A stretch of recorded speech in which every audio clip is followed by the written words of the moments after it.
નમસ્તે મિત્રો, સ્વાગત છે તમારું મારા આજના નવા વિડીયોમાં. મિત્રો, આજે આપણે બનાવીશું સાઉથ ઇન્ડિયન સ્ટાઇલ ઢોસાનું પરફેક્ટ માપ સાથેનું ખીરું. તો એના માટે આપણે ઇડલી ચોખા તમારે લેવા હોય તો તમે ઇડલી રાઈસ લઈ શકો છો. આપણે કાચા ચોખા લઈશું, તો ખાલી બાસમતી ચોખા તમારે નહીં લેવાના. આપણે આશરે 600 ગ્રામ જેટલા ચોખા લીધા છે, એટલે 3 વાટકી, આ વાટકીના માપથી આપણે 3 વાટકી ચોખા લીધા છે.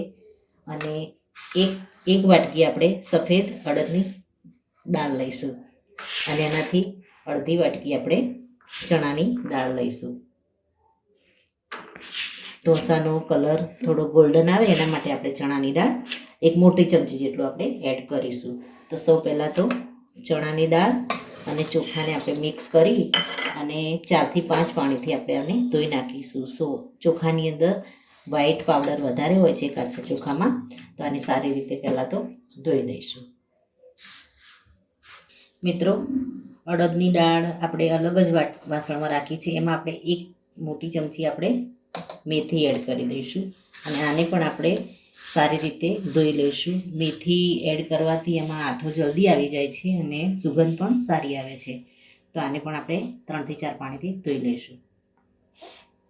મિત્રો, આપણે અડદની દાળ અને ચોખા અને ચણાની દાળને આપણે સારી રીતે ધોઈ અને મોટા વાસણમાં લઈ લીધા છે. ખાસ કરીને ધ્યાન રાખવાનું કે આપણે પલાળીએ એ વખતે વાસણ મોટું જ લેવાનું.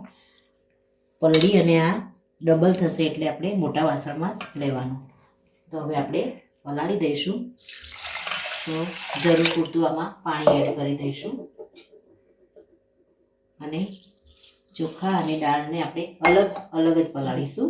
બંને ભેગું નહીં પલાળીએ, આપણે નેચરલ ટેસ્ટ જ લાવીશું ખીરામાં. આપણે અત્યારે મીઠું એડ નહીં કરીએ. મીઠું આપણે અત્યારે ગરમી વધારે છે એટલે મીઠું આથો આવી જાય પછી જ આપણે એડ કરીશું. અત્યારે આપણે 5 થી 6 કલાક માટે ઢાંકી અને આપણે આને મૂકી દઈશું. મિત્રો, દાળ અને ચોખા સરસ રીતે 5 થી 6 કલાક માટે પલાળવા મૂક્યા હતા, તે સરસ પલળી ગયા છે. તો સૌથી પહેલાં તો આપણે દાળને એકદમ સ્મૂથ પીસી લઈશું.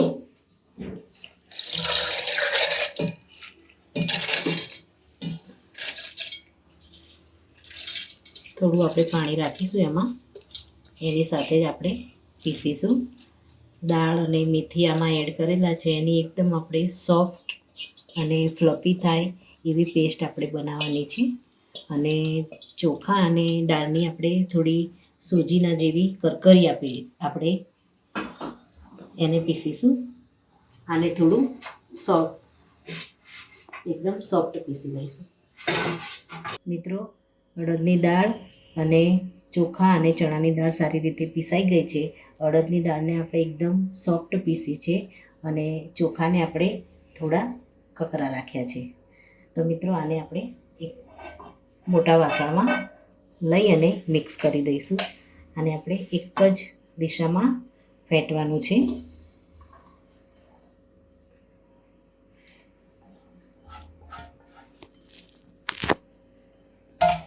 મીઠું આપણે અત્યારે એડ નહીં કરીએ, મેં આગળ પણ બતાવ્યું એ પ્રમાણે આપણે મીઠું હાથો આવી જાય એના પછી જ આપણે એડ કરીશું. મિત્રો, પીસતી વખતે એક વાતનું ખાસ ધ્યાન રાખવાનું કે તમારે એકદમ ઠંડા પાણીનો ઉપયોગ કરવાનો છે, જેથી ઘર્ષણ અંદર આમાં થાય છે મિક્સરમાં, એના કારણે ખીરું છે થોડું ગરમ થાય છે અને આથો આવવાની પ્રોસેસમાં થોડી રૂકાવટ થાય છે. એટલે એકદમ ઠંડુ બરફનું જ પાણી તમારે એડ કરી અને એને પીસવાનું.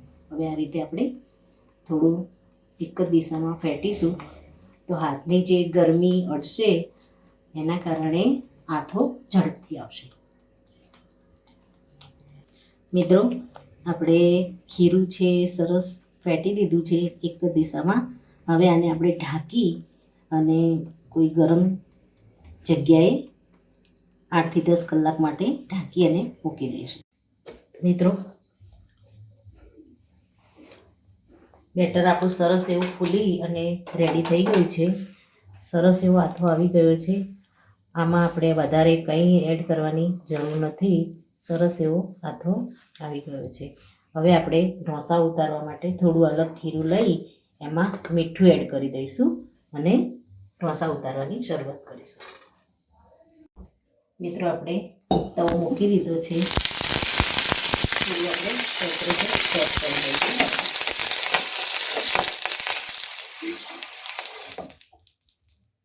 હવે આપણે ઢોસાને ઉતારી લઈશું.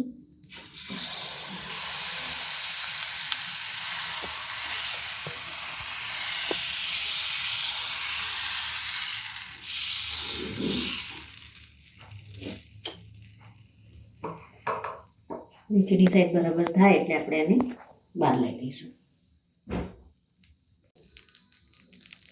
મિત્રો સરસ એવો જાળીદાર ઢોસો બની અને રેડી થઈ ગયો છે. આ રીતે આપણે બધા ઢોસાને સ્ટેપ બાય સ્ટેપ ઉતારી લઈશું.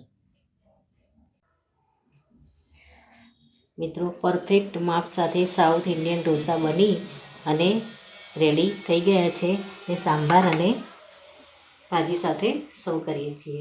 તો મિત્રો આ સાથે મારો આ વિડીયો પૂરો થાય છે. તમે પણ આ રીતે પરફેક્ટ માપ સાથે બનાવશો તો એકદમ સરસ આથો આવી જશે. એમાં કંઈ જ પણ બીજું એક્સ્ટ્રા નાખવાની જરૂર નહીં પડે. તો આ રીતે ઘરે તમે જરૂરથી બનાવો. ફરી મળીએ એક નવા જ વિડીયો સાથે. ત્યાં સુધી આવજો. Thank you.